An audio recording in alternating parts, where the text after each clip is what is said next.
masih mampu melakukannya. Inilah yang dilakukan oleh Rasulullah SAW yang mendapat perintah sholat sampai sholat terakhir yang ia lakukan secara berjamaah. Tidak terdapat satu riwayat pun yang menjelaskan bahwa beliau pernah sholat sendirian di rumahnya. Itulah sebabnya Amir bin Ummi Maktum meminta keringanan untuk sholat sendirian di rumahnya selama ia masih dapat mendengar azan.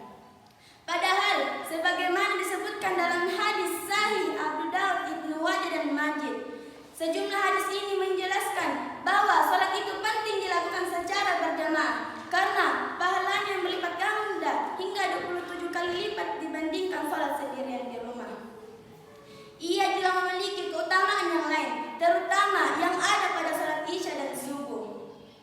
Sebagaimana sabda Rasulullah SAW, "Walau ya'lamuna ma fil atamati was-subhi la'atauhuma walau habra."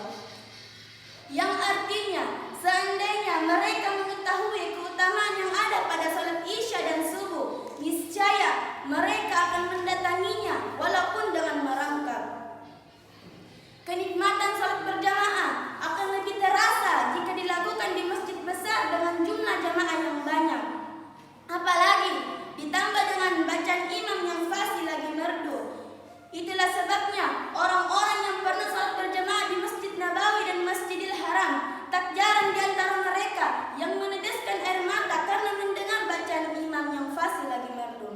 Padahal mereka sendiri tak memahami ayat yang dibaca oleh imam.